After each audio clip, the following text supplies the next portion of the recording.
بسم اللہ والحمدللہ والصلاۃ والسلام علی رسول اللہ۔ نیکی کیا ہے اور کیا کافر کی نیکی بھی قابل قبول ہے یا نہیں؟ یہ ہمارے معاشرے کے اندر پائے جانے والے عام سوالات ہیں۔ آج کی گفتگو میں انہی سوالات کا جواب ہم تلاش کرنے کی کوشش کریں گے۔ معاشرے کے اندر نیکی کے کئی تصور پائے جاتے ہیں۔ قرآن مجید معاشرے کے اندر پائے جانے والے محدود تصورات نیکی کی نفی کرتے ہوئے نیکی کا ایک وسیع تر تصور لوگوں کے سامنے رکھتا ہے، اور اس کے لیے بالکل وہی انداز اختیار کرتا ہے جو کلمہ طیبہ کا ہے، لا الہ، کوئی معبود نہیں، دنیا کے اندر کوئی ہستی ایسی نہیں ہے جسے الہ یا معبود کہنا اس کا حق بنتا ہو، الا اللہ، سوائے اللہ کے۔ وہ سب سے پہلے باقی تمام خداؤں کی معبودوں کی نفی کی گئی اور اس کے بعد اللہ کے معبود ہونے کا اقرار کیا گیا۔ تو قرآن مجید نیکی کی حقیقت کو بیان کرنے کے لیے بالکل یہی انداز اختیار کرتا ہے۔ قرآن مجید بیان کرتا ہے، لیس البر، نیکی نہیں ہے، ان تولوا وجوہکم قبل المشرق والمغرب، کہ اپنے چہرے مشرق یا مغرب کی طرف موڑ لو۔ یہ سورۃ البقرہ کی آیت نمبر 177 کا پہلا ٹکڑا ہے۔ اس آیت کے اندر یہود کے تصور کی نفی کی گئی کہ جن کے ہاں کعبہ کا بدل جانا گویا تمام نیکیوں کا ختم ہو جانا ہے۔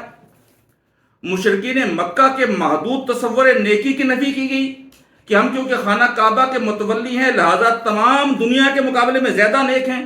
قرآن نے اس محدود تصور کی نفی کی، لیس البر ان تولوا وجوہکم قبل المشرق والمغرب ولکن، بلکہ۔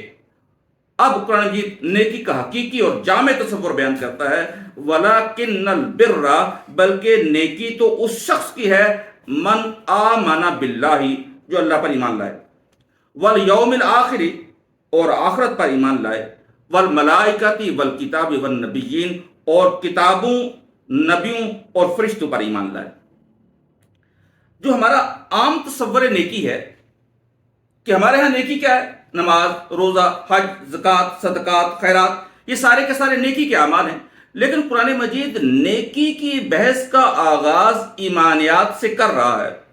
سب سے پہلے یہ سمجھنے کی بات ہے کہ قرآن مجید نیکی کی بحث کا آغاز ایمانیات سے کیوں کرتا ہے۔ قرآن یہ کہتا ہے کہ نیکی تو صرف اس شخص کی ہوگی جو اللہ پر، آخرت پر اور نبیوں پر ایمان رکھتا ہے۔ وہ اس آیت کے اندر وہ معاشرے کے اندر اور ہمارے پڑھے لکھے طبقے کے اندر ایک تصور پایا جاتا ہے کہ کافر کی نیکی کیوں قبول نہیں ہوگی۔ تو اللہ جل شانہ نے اس آیت کے اندر اس بات کو واضح کر دیا ہے کہ نیکی صرف اسی شخص کی قابل قبول ہے جو اللہ پر، آخرت پر اور نبیوں پر ایمان رکھتا ہے۔ قرآن مجید نیکی کو کیوں ایمانیات کے ساتھ جوڑتا ہے، اس کو ذرا سمجھ لیا جائے کہ نیکی کا ایمان باللہ کے ساتھ کیا تعلق ہے۔ اس بات کو ایک بڑی مشہور حدیث کے اندر بیان کیا گیا ہے، انما الاعمال بالنیات، بلا شبہ اعمال کا دار و مدار نیتوں پر ہے، وانما لکل امر ما نوا، اور یقیناً ہر انسان کے لیے وہی کچھ ہے جس کا کوئی ارادہ کرتا ہے۔ اسی بات کو ایک اور حدیث مبارکہ میں نبی اکرم صلی اللہ علیہ وآلہ وسلم نے یہ بیان فرمایا ہے کہ قیامت کے دن اللہ تعالیٰ جن لوگوں کو اول حساب کتاب کے لیے کھڑا کیا جائے کرے گا، ان میں سے ایک سخی ہوگا۔ اللہ تعالیٰ اس پر اپنی نعمتیں اور احسانات گنوائے گا، اور اللہ اس سے پوچھے گا کہ میں نے تو تمہارے ساتھ یہ نیکیاں کی ہیں، یہ بلائیاں کی ہیں، تمہارے لیے یہ خیریں اور خوبیاں مقرر کی تھی، تم نے میرے لیے کیا کیا ہے؟ تو کہے گا یا اللہ، جو تجھے مجھے مال دیا تھا میں نے بغیر گنے اسے تیری راہ کے اندر خرچ کیا ہے۔ تو اللہ تعالیٰ فرمائیں گے کہ نہیں، تو نے میری ذات کے لیے خرچ نہیں کیا، میری خوشنودی کے لیے خرچ نہیں کیا، بلکہ تو نے اس لیے خرچ کیا کہ دنیا تجھے سخی کہے، اور دنیا والوں نے تجھے سخی کہہ دیا، اب تم میرے پاس تمہارے لیے کچھ نہیں ہے۔ پھر ایک مجاہد کو کھڑا کیا جائے گا، اللہ تعالیٰ اس پر اپنے احسانات کو، نعمتوں کو گنوائیں گے، اور پھر اللہ پوچھیں گے کہ تو نے میرے لیے کیا کیا؟ تو بتائے گا یا اللہ، دنیا کے اندر قیمتی ترین چیز جان تھی، میں نے وہ بھی تیری راہ کے اندر قربان کر دی۔ اللہ فرمائیں گے تو جھوٹ کہتا ہے، تو نے جان اس لیے قربان کی تاکہ تو نے دنیا کے اندر بہادر کہا جائے، جری کہا جائے، مجاہد کہا جائے، اور دنیا والوں نے تجھے مجاہد، جری، شہید کہہ دیا، اب میرے پاس تمہارے لیے کچھ نہیں ہے۔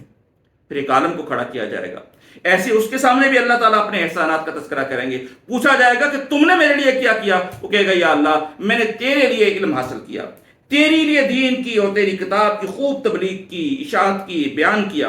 اللہ فرمائیں گے نہیں، تو جھوٹ کہتا ہے، تو نے میری کتاب کو اس لیے بیان کیا کہ تجھے عالم کہا جائے، اور دنیا نے تجھے عالم کہہ دیا، لہٰذا میرے پاس اب تمہارے لیے کچھ نہیں ہے۔ تو گویا یہ حدیث مبارکہ یہ وضاحت کرتی ہے کہ انسان کا وہی عمل قابل قبول ہے جو وہ اللہ کی خوشنودی کے لیے کرے گا۔ اگر اللہ کی خوشنودی کے علاوہ کسی اور مقصد کے لیے کوئی عمل کرے گا، کوئی نیکی کرے گا، تو وہ قابل قبول نہیں ہے۔ یہی اس سوال کا بھی جواب آ گیا کہ کافر کو نیکیوں کا اجر کیوں نہیں ملے گا؟ کافر تو آخرت پر یقین نہیں رکھتا، کافر تو اللہ پر یقین رکھتا ہی نہیں، وہ اللہ سے امید پانے کے لیے کچھ کرتا ہی نہیں، تو اسے اللہ کے ہاں کیا کچھ مل جائے گا؟ یعنی بہت لاجیکل سا جواب ہے، کیونکہ اس نے اللہ پر یقین نہیں ہے، اللہ پر اعتماد نہیں ہے، اللہ سے کچھ لینے کا اس کو احساس نہیں ہے، لہٰذا جب اللہ کے ہاں اس کو کچھ نہیں ملے گا تو اللہ کے ساتھ اس کا کوئی گلہ بنتا بھی نہیں ہے۔ اب آ جاتے ہیں دوسرے سوال کی طرف کہ نیکی کی بحث کا ایمان بالآخرت کے ساتھ کیا تعلق ہے؟ اس بات کو بھی ایک حدیث مبارکہ کی سمجھے ہیں۔ نبی اکرم صلی اللہ علیہ وآلہ وسلم نے ارشاد فرمایا، من صلی یرائی فقد اشرک، جس نے دکھاوے کے لیے نماز پڑھی اس نے شرک کیا۔ من صام یرائی فقد اشرک، جس نے دکھاوے کے لیے روزہ رکھا اس نے شرک کیا۔ من تصدق یرائی فقد اشرک، جس نے دکھاوے کے لیے صدقہ کیا اس نے شرک کیا۔ گویا جو کوئی شخص دوسروں کو دکھانے کے لیے نماز پڑھتا ہے، روزے رکھتا ہے، صدقہ اور خیرات کرتا ہے، اس کو بھی آخرت کے اندر کچھ نہیں ملے گا، بلکہ اس کے اعمال شرک تصور ہوں گے، اس لیے کہ اس نے جو بھی اعمال کیے ہیں وہ آخرت کے اندر ثواب پانے کی نیت سے کیے ہی نہیں ہیں۔ تو نیکی کا بڑا گہرا تعلق اس بات کے ساتھ ہے کہ اللہ کے ہاں وہی عمل نیکی کہلائے گا جو آخرت میں اجر پانے کے لیے کیا جائے۔ اب ایک تیسرا سوال آ جاتا ہے کہ نیکی کا ایمان بالآخرت کے ساتھ کیا تعلق ہے؟ اس بات کو بھی ایک حدیث مبارکہ کی روشنی کے اندر سمجھنے کی کوشش کریں گے کہ نیکی ایک جذبے کا نام ہے، اور جذبات اعتدال سے ہٹ جاتے ہیں اکثر و بیشتر۔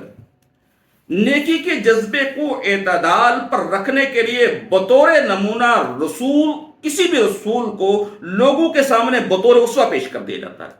اب وہی عمل نیکی کہلائے گا جو اللہ کے لیے کیا جائے، آخرت کے اندر اجر پانے کے لیے کیا جائے، اور نبی اکرم صلی اللہ علیہ وآلہ وسلم کو اسوہ مانتے ہوئے کیا جائے۔ ایک حدیث مبارکہ کہ ازواج مطہرات میں سے کسی ایک کے پاس صحابہ آئے، 3 صحابی آئے اور پوچھا ان سے کہ ام المومنین نبی اکرم صلی اللہ علیہ وآلہ وسلم کے معمولات کیا تھے، تو انہیں بلا کم و کاست بیان کر دیے کہ نبی اکرم صلی اللہ علیہ وآلہ وسلم رات کو قیام بھی کرتے تھے اور سوتے بھی تھے، آپ صرف روزے رکھتے بھی تھے اور چھوڑتے بھی تھے، اور جہاں تک شادیوں کا تعلق ہے ایک ایک وقت میں آپ کے نکاح کے اندر 9 ازواج رہی ہیں۔ تو یہ سارے معاملات ان زوجہ محترمہ نے صحابہ کرام کے سامنے رکھ دیے۔ اب وہ صحابہ کرام وہاں سے اٹھے اور باہر جا کے انہوں نے ایک مشورہ کیا۔ اس مشورے میں اس نتیجے پر پہنچے کہ نبی اکرم صلی اللہ علیہ وآلہ وسلم تو معصوم ہیں، معصوم عن الخطا ہیں، ان سے تو کوئی محاسبہ ہونا نہیں ہے، وہ تو بخشے بخشائے ہیں، لہٰذا اگر وہ رات کو سو جاتے تھے تو ان کے لیے تو گنجائش بنتی تھی۔ ایک شخص نے وعدہ کر لیا اپنے آپ سے بھی اور اللہ سے بھی کہ آئندہ میں کبھی رات کو اپنی کمر بستر سے نہیں لگاؤں گا۔ دوسرے شخص نے یہ فیصلہ کیا کہ ٹھیک ہے، نبی اکرم صلی اللہ علیہ وسلم کبھی روزے رکھ لیتے تھے اور کبھی چھوڑ بھی دیتے تھے، لیکن نبی اکرم صلی اللہ علیہ وآلہ وسلم کے ذمہ تو اور بھی بڑے بڑے کام تھے اور ویسے بھی بخشے بخشائے تھے، لہٰذا اس نے فیصلہ کر لیا کہ آئندہ ساری زندگی میں کبھی کوئی روزہ نہیں چھوڑوں گا۔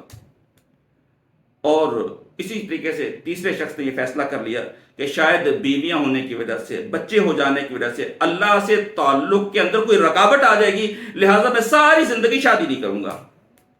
نبی اکرم صلی اللہ علیہ وآلہ وسلم کے پاس ان تینوں صحابہ کی خبر پہنچی تو آپ صلی اللہ علیہ وآلہ وسلم نے خلاف معمول غصے کا اظہار کیا، اور آپ نے فرمایا کہ تم میں سے کون مجھ سے بڑھ کر متقی ہے؟ خدا کی قسم میں تم سب سے بڑھ کر متقی ہوں، لیکن میں رات کو سوتا بھی ہوں اور جاگتا بھی ہوں، میں روزے رکھتا بھی ہوں اور چھوڑتا بھی ہوں، اور میرے نکاح کے اندر ایک ایک نہیں کئی بیویاں موجود ہیں۔